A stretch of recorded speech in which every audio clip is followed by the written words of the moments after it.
첫 번째 공포 실화 이야기에 이어 두 번째 이야기 바로 시작할게요. 첫 번째 영상에서 말씀드렸던 것처럼 그 집에서 이상한 일들을 꽤 많이 겪었었어요.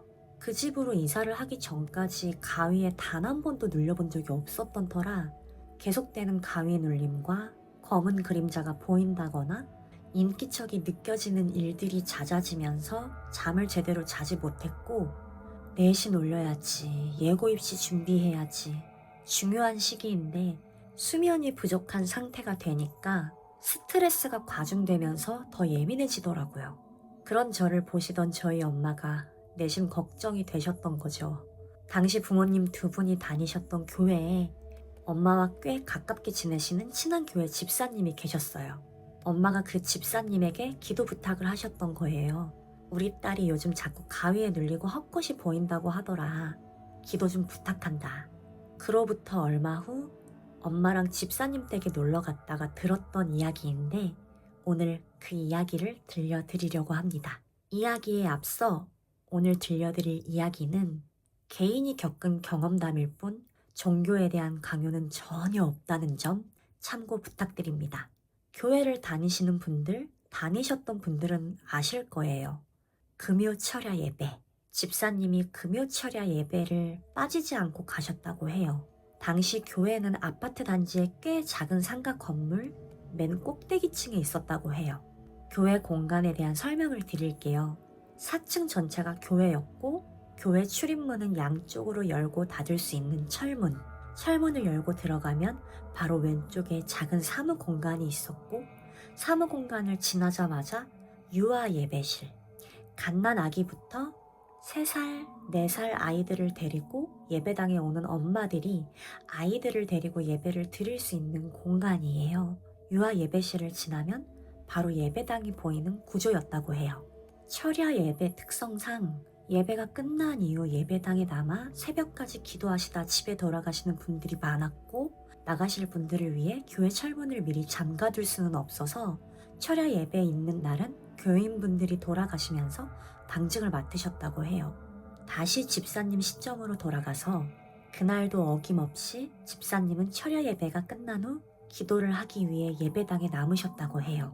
서서히 하나둘 사람들이 나가는 소리가 들려 눈을 떠보니 예배당에 집사님 혼자 남아있더래요. 그날 당직을 맡으신 분은 조금 연세가 있으신 권사님이셨고, 혹시나 권사님께서 집사님 본인 기도 끝날 때까지 잠도 못 자고 내내 기다리게 되는 그런 상황, 민폐를 끼치게 될까봐 권사님에게 말씀을 드린 거예요. 권사님, 저 오늘 기도 언제 끝날지 모르니까 유아 예배실에서 난방 틀고 좀 주무셔요. 기도하다가 중간에 나가게 되면 권사님 깨울 테니까 좀 쉬셔요. 권사님께서 그럼 얼마 전에 외부인 출입으로 문제도 있었고 오늘 우리 여자 둘뿐인데 위험하니까 문 잠가둘게요 라고 말씀하시길래 집사님이 권사님에게 권사님 쉬셔, 내가 잠글게요 하고 철문 양쪽 손잡이에 쇠사슬을 걸고 자물쇠로 문을 잠근 거예요. 문 밖이 아닌 안쪽에서 잠근 거예요. 다시 예배당으로 들어오신 집사님은 단상 앞에 바닥에 방석을 깔고 무릎 꿇고 기도를 드리기로 작정하셨다고 해요. 다시 기도를 시작하기 전 시계를 보니 새벽 1시. 한참 기도를 하고 있는데 발자국 소리가 들리더래요. 권사님이 화장실 가려고 잠깐 나오셨나 보다 하고 계속 기도를 하고 있는데, 권사님 발소리라고 하기엔 둔탁한 소리. 그 소리가 멈추지 않고 계속 들리는 거예요. 연속 들리는 터벅 터벅. 저거 군화 신을 때 나는 소리인 것 같은데. 둔탁한 소리에 기도에 집중이 안 돼서 집중하자 마음을 가다듬고 다시 기도에 집중하려고 하는 찰나 그 발자국 소리가 서서히 가깝게 들리기 시작하는데, 순간 그냥 느낌적으로 알겠더래요. 상가 건물 계단으로 누군가 올라오는구나. 2층, 3층, 4층. 4층에 도착한 그 발자국 소리가 멈춤과 동시에 끼익 하고 철문을 여는 소리가 들리더래요. 잠깐, 철문? 철문 내가 아까 안에서 잠갔는데 왜 문소리가 나는 거지?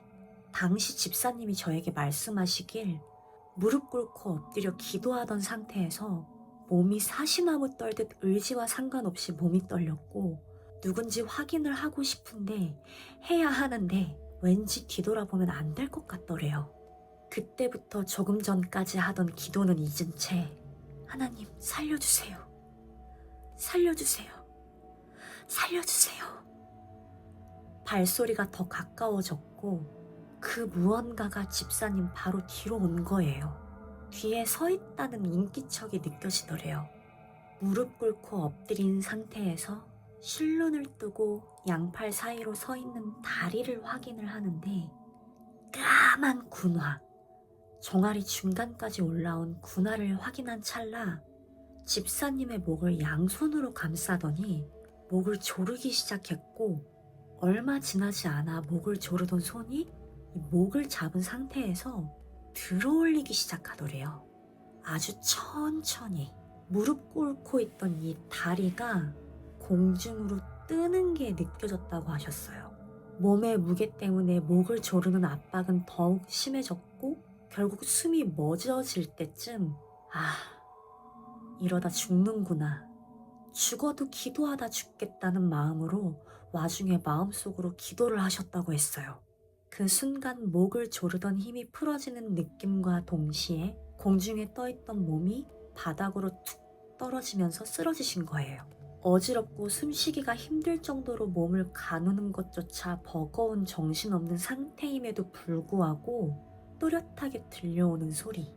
복도를 지나 계단을 한 칸 한 칸 내려가는 군화 소리. 발걸음 소리가 완전하게 사라졌을 때쯤 적막감이 감도는 예배당이 그제야 눈에 들어오면서 땀으로 온몸이 젖어있는 상태라는 걸 깨달으셨다고 해요. 겨우 상체를 일으켜 주변을 둘러보다 벽에 걸린 시계를 보고 놀라지 않을 수가 없었다고. 체감상 이 모든 일들이 10분, 15분 사이에 벌어진 것 같은데 시계는 새벽 2시 30분을 넘어가고 있었다고 해요. 아이러니하다고 생각하고 있던 찰나 유아 예배실에 계시는 권사님이 생각나서 유아 예배실로 달려가신 거예요. 권사님께서는 너무 평온하게 주무시고 계시더래요. 급히 권사님을 깨워 있었던 일을 다 말씀드렸더니 권사님은 그 어떤 소리도 듣지 못하셨다고. 권사님과 대화가 끝나기도 전에 집사님은 철문이 생각이 나서 철문을 확인하러 문 앞에 가셨대요. 문을 보자마자 온몸에 소름이 돋으셨다고 해요. 아까 앞에 말씀드렸잖아요. 집사님이 직접 문을 잠그셨다고. 쇠사슬 자물쇠를 잠가놨던 문 그대로의 상태였다고 해요.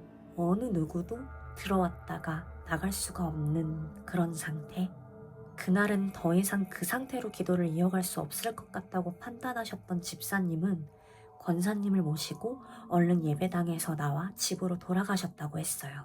그리고 얼마 후 집사님이 교회 다니시며 신앙생활 하시던 것을 오랜 시간 반대하셨던 시어머니께서 교회에 가고 싶으니 나 좀 데려가 달라는 연락을 받으셨다는 거예요.